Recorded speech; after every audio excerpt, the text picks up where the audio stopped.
Do you ever wonder how Victorians kept their clothes clean without the help of the modern convenience of the washing machine or dryer? As you can likely guess, it wasn't easy.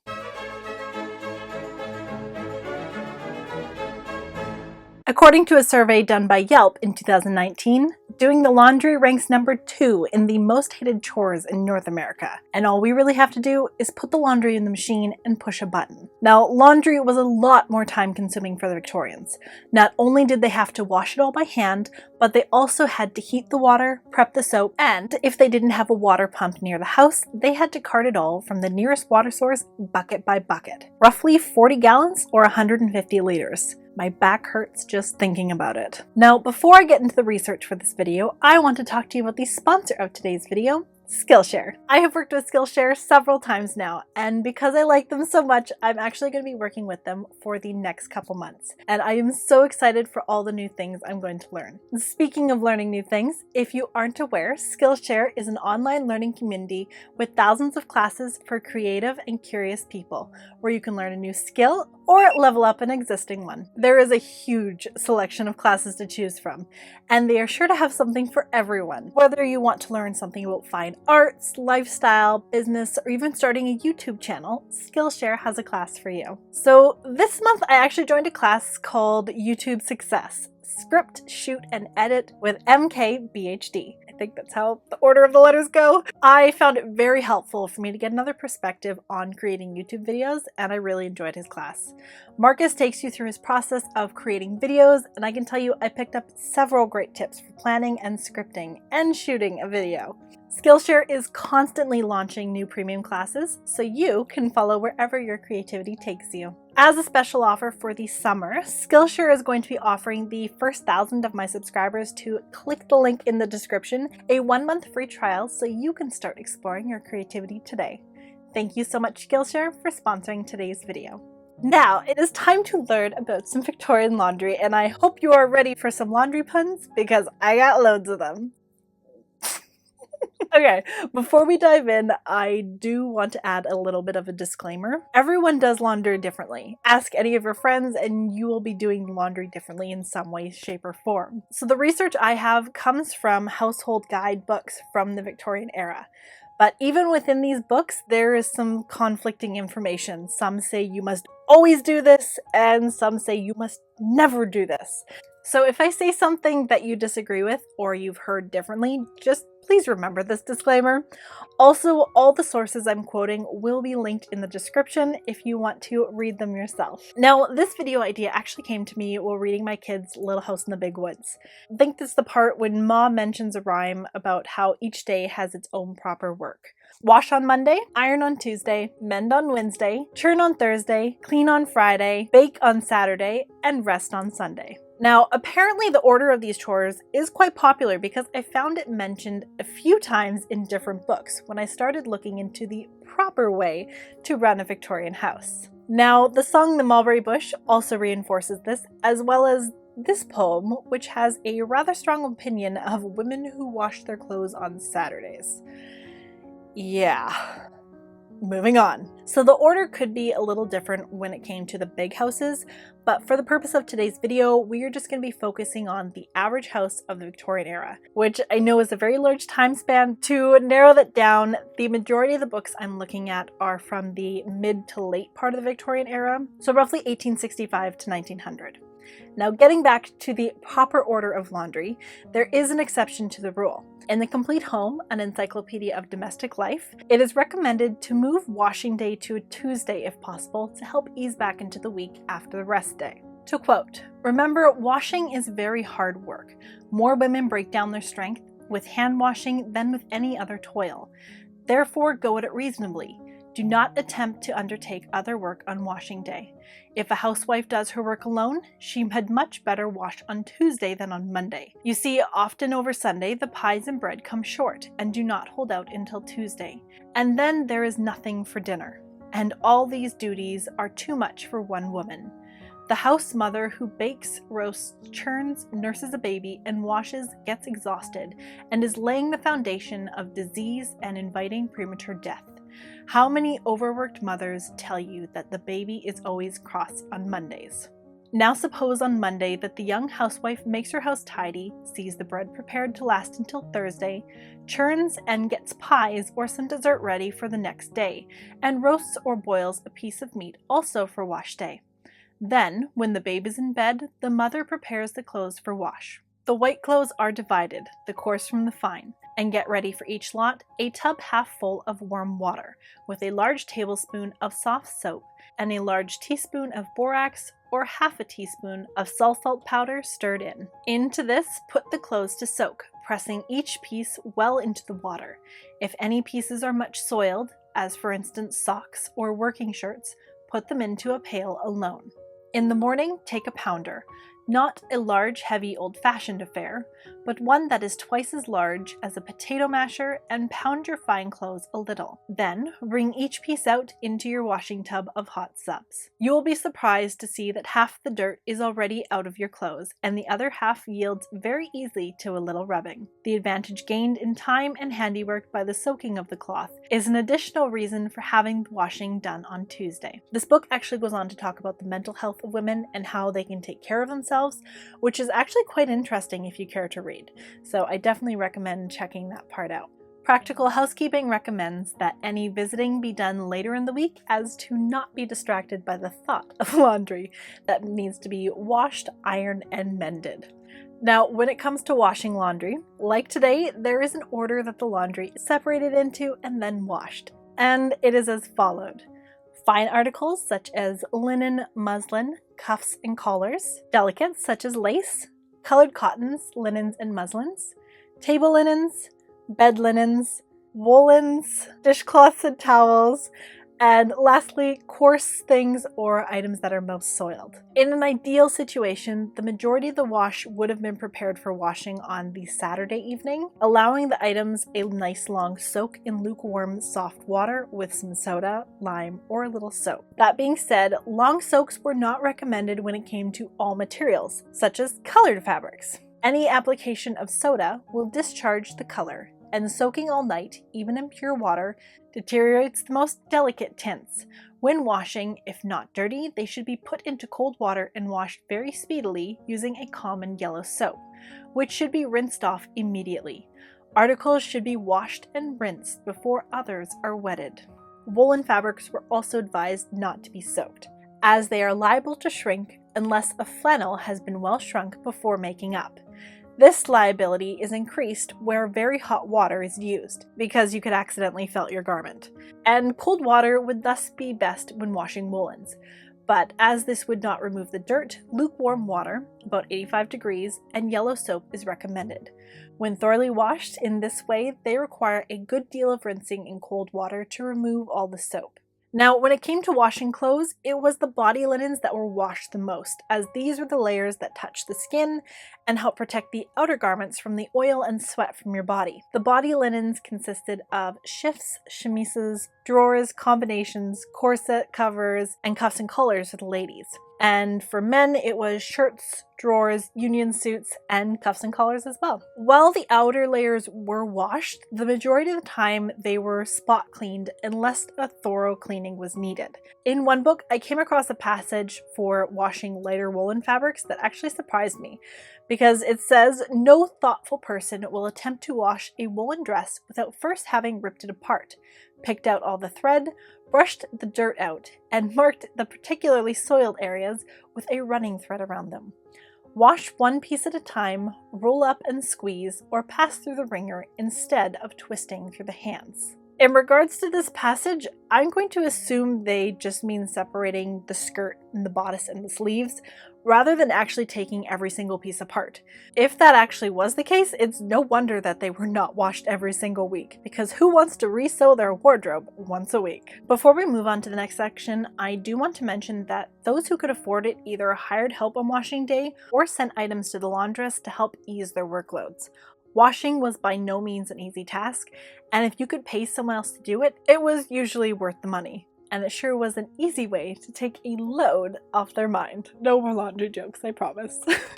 So with the basics covered, up next is the tools of the trade. The most common tools were a large bucket or tub, either made of wood, tin, or copper. Copper was preferred because it wouldn't rust or leave rust stains on your clothes. A large pot for boiling the laundry, tongs, a laundry stick, and a dolly. Not that kind of dolly. This kind. The washing dolly works the same way as an agitator does in the modern washing machine, but the main difference is that you were the motor. Now, another tool that could be used in place of the dolly was the pauser. Instead of the twisting motion which was needed to wash the laundry, they instead pounded it. Now, early renditions of the pauser were made of solid wood, but later on they were made out of a domed kind of copper with holes in the sides, and it kind of created suction like pulling the laundry up, and it also lessened the splashing during the laundry. And yes, it does look like a modern day plunger for a toilet. So other tools were the washboard. Now, it's my understanding that the washboards, or just boards, were not used on all clothes. Although it did make it easier to scrub dirty garments, they were also very hard on the fibers. In the dozen or so household manuals that I've read, I've only seen them mentioned once, and that was for items that were extremely soiled. Now, glass washboards were an alternative to metal ones, and they were gentler on the clothes, but they were also easily broken because they were glass. Another tool is the wringer, or mangler as it was also called, because if you got your fingers in the rollers, they were sure to come out a little mangled. The wringer was a wonderful addition to helping with laundry, as it greatly eased the workload of wringing out the laundry. In the beginning of the Victorian era, they were quite expensive and quite a bit larger, but as they became smaller, they became more affordable as the years progressed. And sometimes they were even attached to a washing machine. So you may be wondering, hold on a second, if they had a washing machine, why were they doing this all by hand? To answer that, the washing machine really only replaced the dollying or pauser step. The first hand-powered drum washing machine was patented in 1851 by Mr. James King, and it wasn't until the 1880s that they generally became more available. Another alternative to the drum washing machine was a rocking washer. Items were placed inside a basket and then rocked back and forth until they were clean. And lastly, after all the washing and starching was done and all the clothes had dried, the next step was ironing everything. Flat irons in the Victorian era were also known as sad irons. And this wasn't because they made you sad, which I guess that was quite possible. It's actually because sad meant solid or heavy in Old English. So they usually weighed somewhere between 5 to 9 pounds, which is a bit weighty. Now you'd think after all this hard work of washing your clothes, the ironing would be the easy part, right? Sadly, that is not the case. Unlike modern irons that are heated with electricity and have a temperature control, Victorian irons needed to be heated on the stove, and women had to constantly judge when the iron was hot enough to do its job, but not so hot that it would scorch the fabric.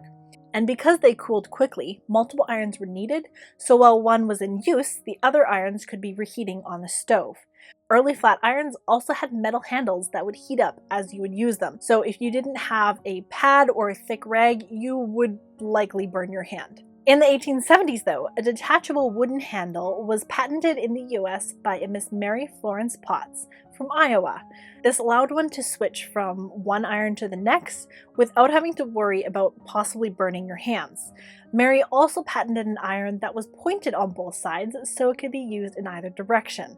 Miss Potts' irons became very popular, but sadly she didn't make a lot of money from it because she sold her patent to a large company for, I think it was around $11. There were also another variation of irons called the iron box.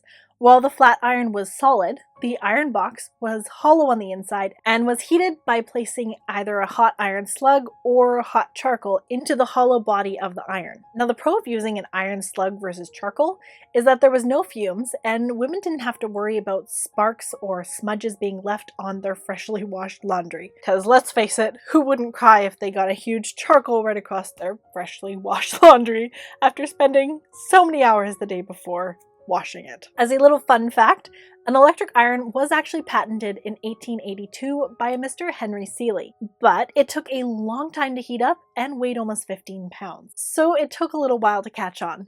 Now that you know the tools that they used, let's talk about the soap and fabric care. Women of this time could purchase many different types of soaps, and each of these soaps actually came with unique trading cards that doubled as advertisements for the companies. Now, if they were being thrifty and they had the time, they could actually make their own soaps from 3 ingredients: fat, lye, and water.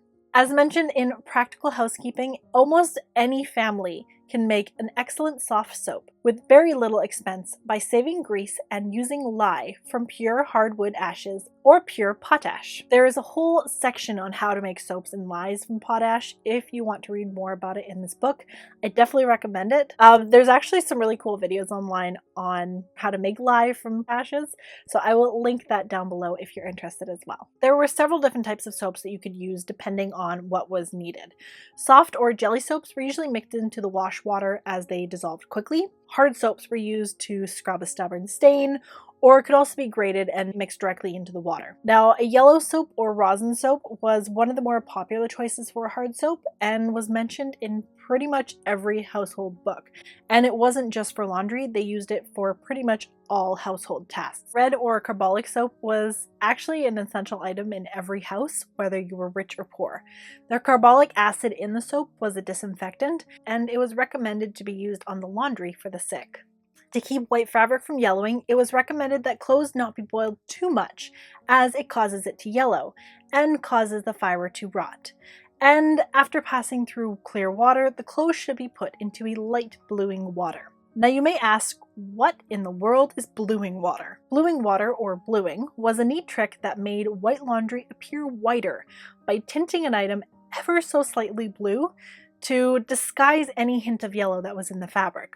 While the yellow was still there, the blue created an optical illusion that tricked your eye. There were several different types of bluing that was used during the Victorian era, such as indigo, ultramarine, Prussian blue, and aniline blue. Indigo was one of the earlier forms of bluing, but it fell out of favor as it created more of a dull blue and it was costly to produce. Other blues that were available were both brighter and cheaper to manufacture. Ultramarine blue originally came from the stone lapis, which was ground up really finely. But after a period of time, they actually created a chemically manufactured version, which actually made it cheaper, and so it became commonly used in the home by the end of the 19th century and could be bought in these tiny little balls. Prussian blue came from the oxidization of furfurous cyanide salts, or iron salts, I think that's how you pronounce it. Anyways, it created a beautiful bright blue and can actually still be found in stores today. Aniline blue was a strong dye and actually only required a few drops in the bluing bath. It was very cheap to make and produced a lovely shade of blue, and this could be bought in either a solid or liquid state. Now, great care was needed when bluing items. If too much bluing was added to the water, or if an item sat too long in the water, it took in too much of the color.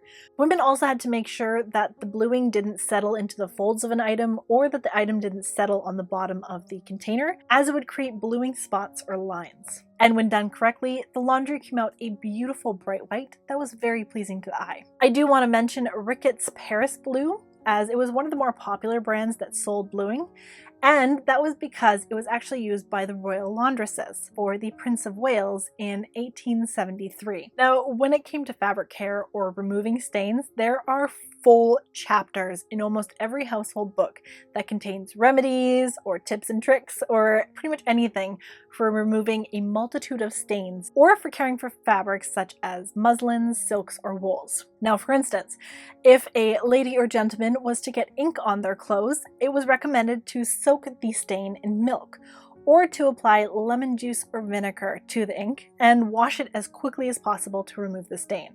For the cleaning of silks, it was recommended to use raw potatoes. 2 potatoes would be sufficient for about a pint of water. To create the concoction, first the potatoes were grated into a fine pulp, then added to the water, and then the water was moved to another vessel through a coarse sieve. The mixture then had to stand undisturbed until the fine white particles of the potatoes were precipitated, which I'm guessing means that they had to settle. This next section has some weird words. The mucilaginous liquor is then poured from the fecula and preserved until needed. I really hope I said those right. Now, I'm not sure if this would actually work or not, but when I googled fecula, it says that it is the starch obtained by crushing plants. So theoretically, this leftover fecula could be used to starch the laundry as well. I haven't read that anywhere, but theoretically that could work, so I'm interested to try it one day. So now that you have this concoction, the silk would then be washed with a sponge dipped in the potato liquor until the dirt is gone, and then rinsed with clear water several times. So that is one way to get dirt out of silk. Now, if you just require spot treatment, turpentine is the answer. Turpentine would then be applied to the spot with a sponge, and it is rubbed dry with a dry linen cloth until the spot disappears, carrying off the oil with it. Now, if you don't like the smell of turpentine, a little essence of lemon could be mixed with the turpentine to prevent the smell while removing the spot. Now, if silks were in need of a full wash, there are different recipes that tell you what to do for different colors of silk, and if you want to read more about that, I will link it down in the footnotes. For cleaning grease stains off of woolen garments, it was recommended to use a slightly wetted fuller's earth on the grease spots. The grease would then be absorbed into the mixture as the water evaporates, and once dry, all that was needed was to brush away the powder. If fuller's earth wasn't available, a mixture of spirit wine, French chalk, and pipe clay could be combined and used in the same manner as fuller's earth. For removing fruit stains in colored cotton or woolen garments, sponging on alcohol and ammonia was recommended. But if the garment was white, the stain could be easily removed by spreading out the fabric, pouring boiling water through the stain until it is mostly gone, and letting the garment sit covered in cold water until it is washed. Peaches, pears, and apples make the worst stains, and if boiling water is not sufficient, a little Javiol water, which is actually a solution of sodium hypochlorite, may be used. But if one is skilled, it will not be needed to use often.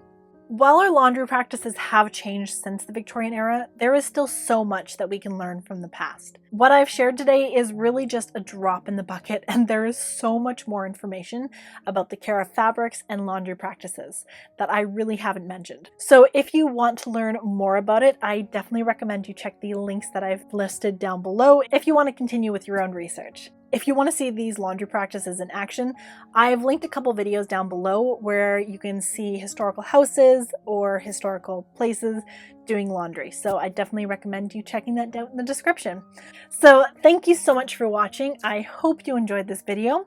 I also want to say a huge thank you to all my patrons. Your monthly support makes it possible for me to continue creating these videos, and I couldn't do it without you guys, so thank you so much. And lastly, I want to say thank you to Skillshare for sponsoring today's video. I hope you all have a lovely day, and wherever you are, I hope the heat isn't too much for you. So I will see you all soon. Bye! And my camera battery just died, so hopefully we're still the same angle as before. Okay, chemically manufactured virgin. Prussian blue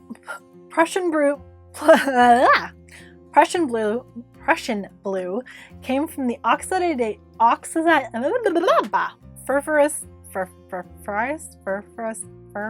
furfurous cyanide. Moving on. The